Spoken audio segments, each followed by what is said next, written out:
A shocking twist threatens to unravel the entire case. Taylor Swift is about to be dragged into a courtroom storm that could destroy reputations and careers. The litigation between Blake Lively, Justin Baldoni, and Wayfair Studios is rapidly escalating, spiraling into an intense feud that has now astonishingly pulled Taylor Swift into the spotlight. Apparently, Taylor Swift is set to be deposed in October, but this deposition would occur 3 weeks beyond the official discovery closing for depositions. Now, both sides are clashing over an extension of time, with Blake pushing hard for her version of events while Wayfair fiercely resists. The entire situation has morphed into a tangled mess. Let's break it down carefully.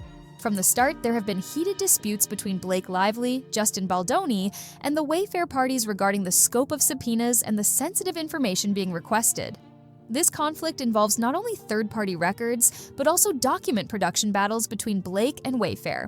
The constant back and forth has forced repeated trips to the court, where a judge has had to narrow down exactly what Blake is allowed to receive. Time and time again, Blake has pushed for far more information than the court believes she deserves, resulting in numerous motions being quashed, severely limited, or outright denied. On several occasions, Blake's demands were so intrusive that the judge determined they constituted invasions of privacy. These discovery disputes, while common in complex lawsuits, have caused major delays, especially because both sides refuse to compromise. Wayfair keeps arguing, "We don't agree with you wanting this," forcing Blake to return to court repeatedly. The judge, stuck in the middle, has frequently denied some requests while granting others, often concluding that Blake's searches were overly broad and aggressive. Right now, the burning issue is Blake's push for an extension. She claims that Wayfair is about to document dump her team with signal chats for Steve Sarowitz right before his deposition. Blake insists they need more time to carefully sift through these last-minute records to prepare for upcoming depositions involving Steve Sarowitz, Justin Baldoni, and Jamie Heath. But here's the bombshell. Taylor Swift's deposition looms in the background, threatening to completely change the dynamics of the case. And just when Blake thinks she's in control, Taylor Swift's name surfaces, setting the stage for a dramatic twist no one saw coming. As the clock ticks toward the discovery deadline, a single date threatens to shatter everything. Taylor Swift's name is now at the heart of a legal firestorm. Yesterday, Blake's legal team officially filed a motion for extension of time, requesting an additional 20 days to fully prepare. Initially, they were seeking a modest extension, moving the original deadline of September 30th, 2025 to October 10th, 2025. Blake's lawyers argue this extra time is absolutely necessary to properly prepare for and conduct the depositions of Steve Sarowitz, Jamie Heath, and Justin Baldoni, especially in light of what they describe as voluminous and delayed productions of key documents by the Wayfair defendants. This stems from a previous motion to compel that Blake had partially won. This motion involved a wide array of materials, including signal chats, internal reports, and even HR-related documents. The judge granted some of her requests, but denied others, forcing Wayfair to produce only certain materials by a strict deadline. But there's a twist. Wayfair delivered some of these documents late, blaming technical issues and timing conflicts. Blake claims this delay cripples her team's ability to prepare for these pivotal depositions. Wayfair counters that the remaining documents were only a few days late and should already be in Blake's hands by today. The backdrop to this fight is a constantly shifting case schedule.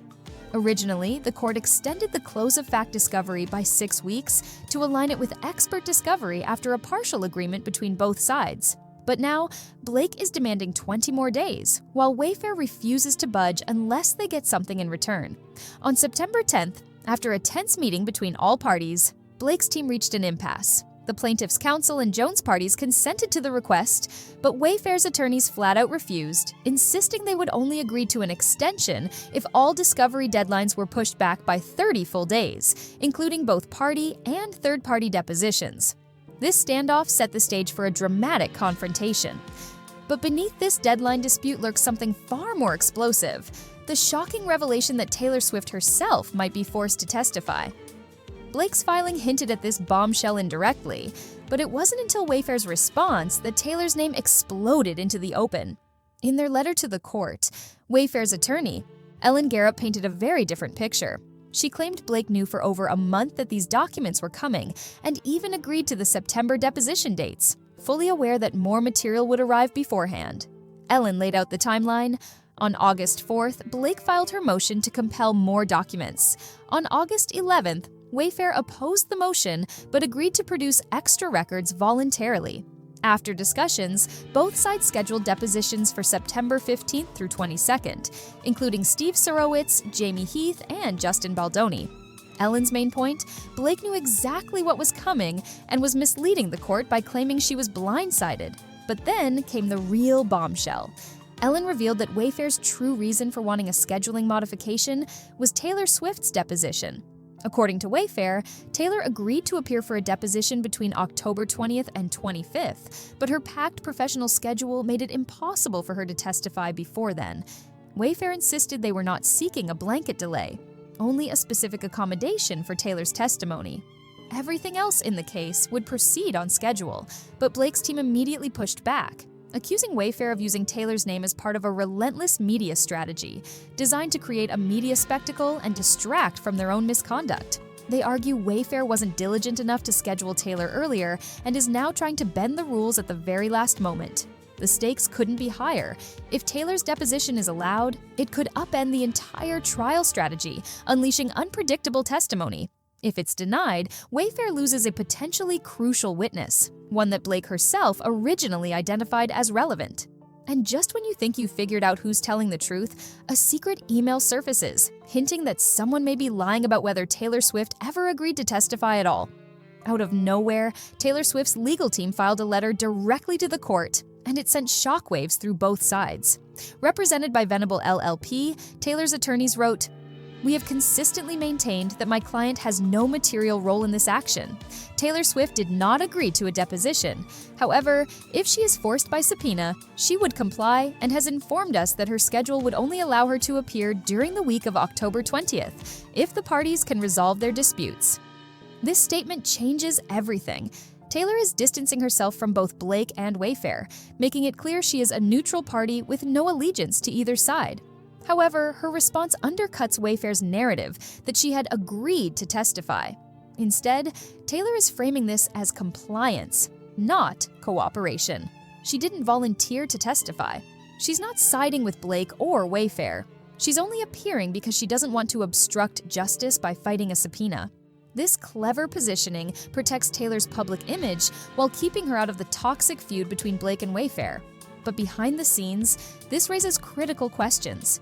Did Wayfair mislead the court about Taylor's willingness to testify? Or is Taylor simply trying to control the optics of being dragged into this drama? And just when it seems Taylor's stance has neutralized the chaos, a shocking realization emerges. Blake may be hiding a devastating secret that Taylor's testimony could expose.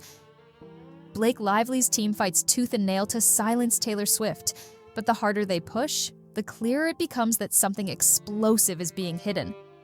As tensions boil over, one question dominates the courtroom battle. Why is Blake Lively so determined to block Taylor Swift's deposition? The answer may lie in control, or rather, Blake's lack of it. Unlike Blake's allies, Taylor is neutral, beyond Blake's influence, and unpredictable. Other witnesses, like Isabella, remain firmly in Blake's corner, but Taylor has publicly declared she is not supporting either side. This unpredictability terrifies Blake's team because they cannot script or shape Taylor's testimony. Behind closed doors, legal experts believe Blake fears that Taylor might contradict Blake's narrative, damaging her credibility, reveal sensitive behind-the-scenes conversations, especially about misconduct allegations and creative disputes, confirm details that Wayfair could use to strengthen their defense. Adding fuel to the fire, Blake herself initially flagged Taylor as a relevant witness. In her original disclosures, she claimed Taylor had direct knowledge of misconduct on set sexual harassment claims, creative disagreements over editing and production decisions. This disclosure gave Wayfair a green light to pursue Taylor's testimony. Now, Blake is arguing that Taylor's involvement is only mildly relevant, but Wayfair's attorneys are quick to highlight the inconsistency. From Wayfair's perspective, Blake's sudden reversal looks like a calculated attempt. The courtroom drama now rests in the hands of a single person, the judge. His challenge? Deciding between two competing extension requests. Blake's request for a 20-day extension, citing delayed documents and preparation needs. Wayfair's push to extend the schedule just long enough to depose Taylor Swift without delaying the rest of the case. Legal analysts predict the judge will try to split the difference. Why? Because denying either side completely could spark an appeal, something judges try hard to avoid. If he blocks Taylor's deposition, Wayfair could argue they were denied a crucial witness, potentially reversible on appeal.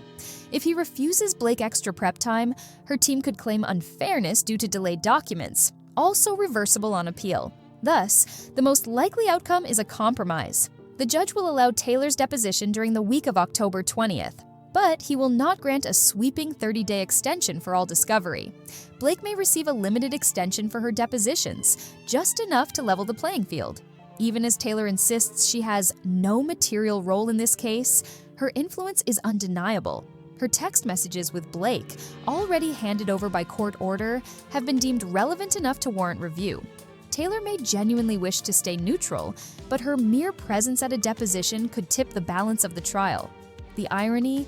Blake is the one who first tied Taylor to this lawsuit, listing her as a key witness. Now, Blake's team fights desperately to keep her out, fearing what she might reveal. Taylor's deposition isn't just about facts, it's about power, reputation, and control. If Taylor's testimony undermines Blake's version of events, it could destroy Blake's credibility and reshape the entire case. But here's the chilling truth: Taylor's silence may be more dangerous than her words. And once she speaks under oath, no one, not Blake, not Wayfair, can control what comes next. The clock is ticking. Taylor Swift's testimony looms like a tidal wave, one that could wash away careers, reputations, and entire legal strategies. Despite Taylor Swift's clear statement that she wants no part of this feud, the reality is that her testimony could decide the fate of the case. Blake Lively's team is visibly rattled. They argue that Wayfair is exploiting Taylor's name purely for media spectacle, hoping to spin headlines and control public perception. But Wayfair counters with cold, hard facts. Blake herself introduced Taylor into this case by listing her as a relevant witness in the first place. The judge already ruled that Taylor's text messages with Blake must be handed over, indicating their relevance. Taylor's involvement isn't a PR stunt. It's a necessary step to uncover the truth. This leaves Blake in a precarious position. By trying so hard to block Taylor, she risks looking defensive and evasive, which could harm her credibility with both the court and the public. And if Taylor testifies freely, Blake has no control over the narrative, which terrifies her legal team. Even though Taylor insists she has no material role, the context tells a different story. She was directly involved in several aspects of the film at the heart of this lawsuit. Her music was featured in key scenes. She attended meetings where crucial creative decisions were discussed, including the now infamous rooftop scene. Blake allegedly told others, including Isabella, that Taylor was instrumental in her hiring, though Taylor later walked back those claims. Taylor may genuinely believe her involvement was minimal, but the judge doesn't care about perceptions. He will focus on whether she has relevant knowledge, and Blake's own disclosures already confirmed that she does. The real danger for Blake lies in the unknown. Taylor's testimony could support Blake's claims, or completely contradict them, strengthen Wayfair's defense by revealing inconsistencies, introduce new information that forces additional depositions, extending the trial timeline and costs. Once Taylor speaks under oath, there's no rewinding, no undoing, no PR spin strong enough to silence the truth. The judge faces an impossible decision. His track record shows he likes to appear fair, often splitting the difference in disputes. Legal insiders believe he will grant Taylor's deposition for the week of October 20th, just as her attorneys indicated she would comply if subpoenaed. However, he's unlikely to approve Wayfair's broader request for a 30-day extension of all discovery. Instead, he may issue a narrow ruling, giving both sides small wins. Wayfair gets to question Taylor. Blake receives a limited extension to prepare for her other depositions. This approach protects the judge from being overturned on appeal. If Taylor's testimony were denied entirely, Wayfair could claim unfair limitation of evidence. If Blake were denied extra prep time, she could claim procedural unfairness due to late documents.